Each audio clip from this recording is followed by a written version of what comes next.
Hello friends, welcome back to Netcode-Hub channel.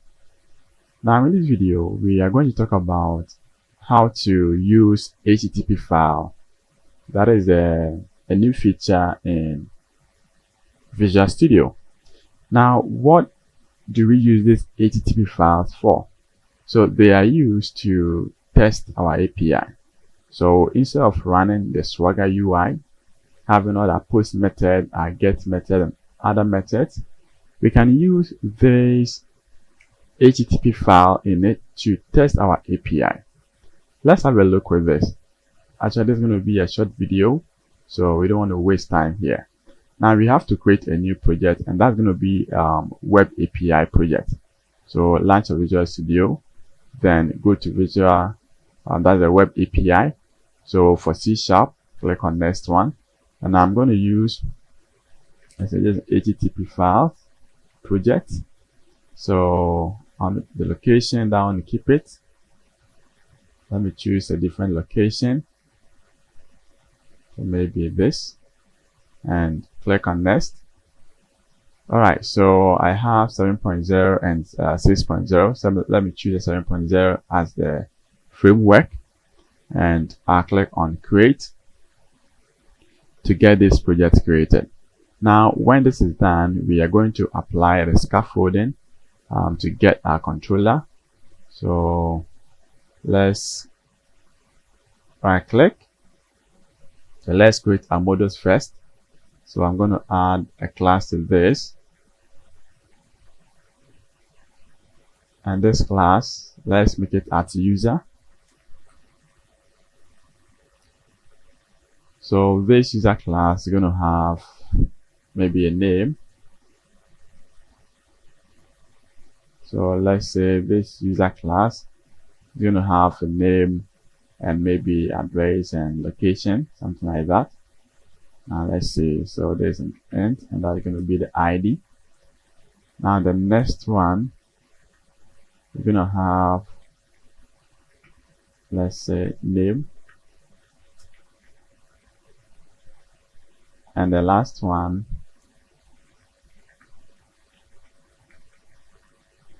location.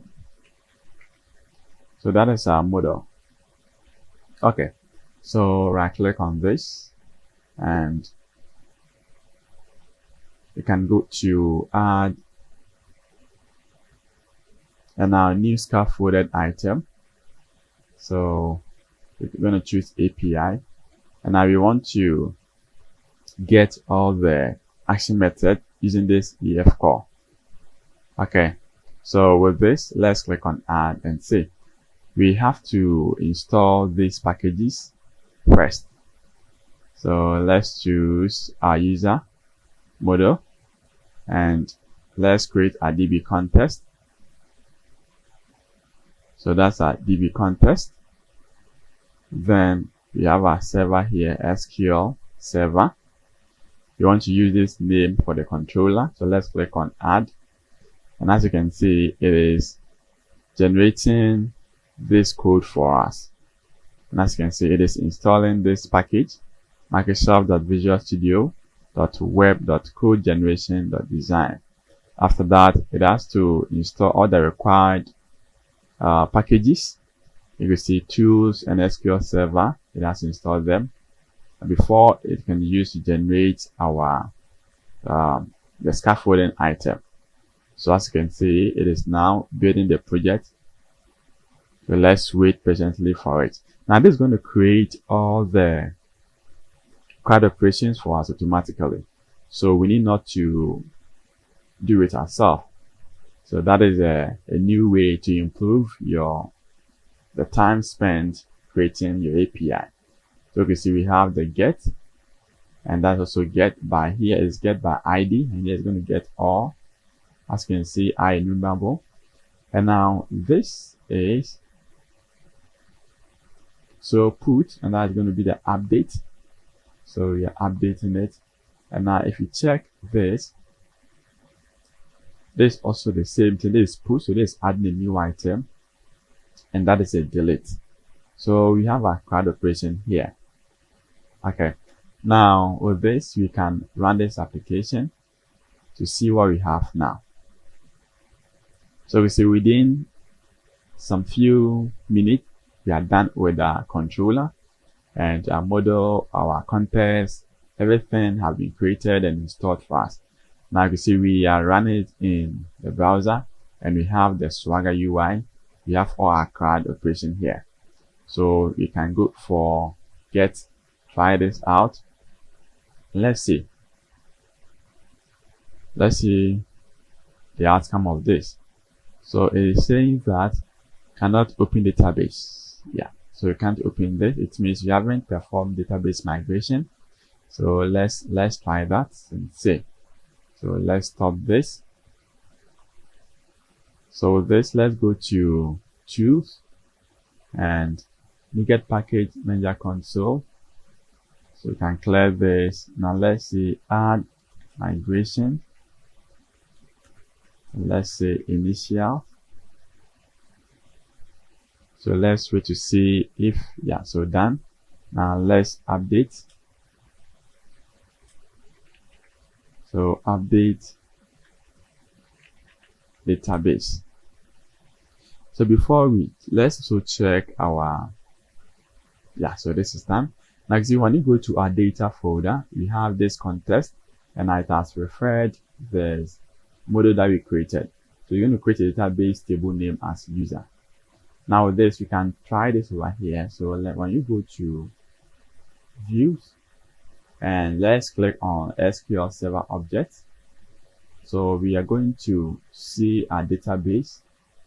Now this database, let's see the name specified in this. You can see this is the name over here. HTTP file context, that's the name of the database. So when we open this, let's find if it is found here. Let's try this too. Okay, so that is it. You can see this is a database. Now when you open this database, we're going to have a table known as a user table. So let's see. So you see you have a user table now. Now let's run this again. And now let's see what it's going to tell us.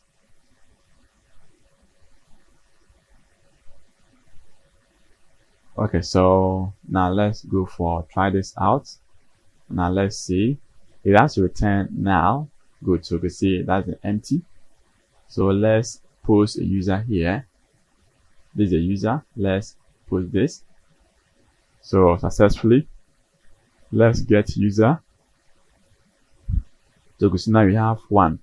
So instead of using this, there's also another way to do it. And let's see. So we have to go for view, then other windows, then check you can have endpoint explorer. Click on this. Now you can see we have 6 over here, and that's the name of the endpoint. So we have the get, post, all the CRUD operation, they're also here. So this is what we call the HTTP file. Okay, so now if I click on generate request, let's see what's going to happen.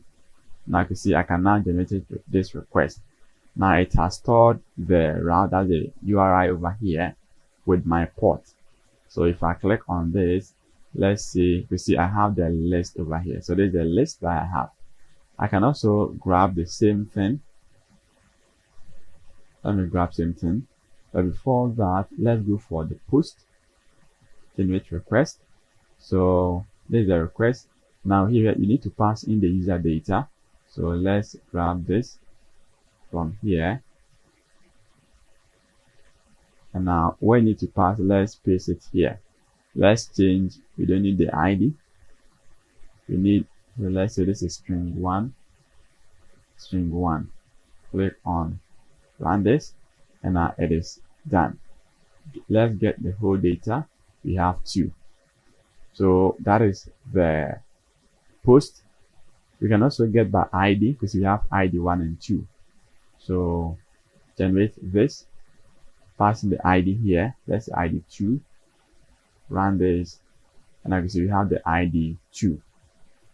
We can have 1 to get this, only 1 here.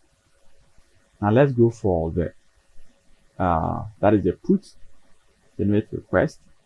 As you can see from here, you can grab this. or we can grab this here. Then let's see, we can also paste this and now make an update. So the user that you're updating here, it is user ID of 1.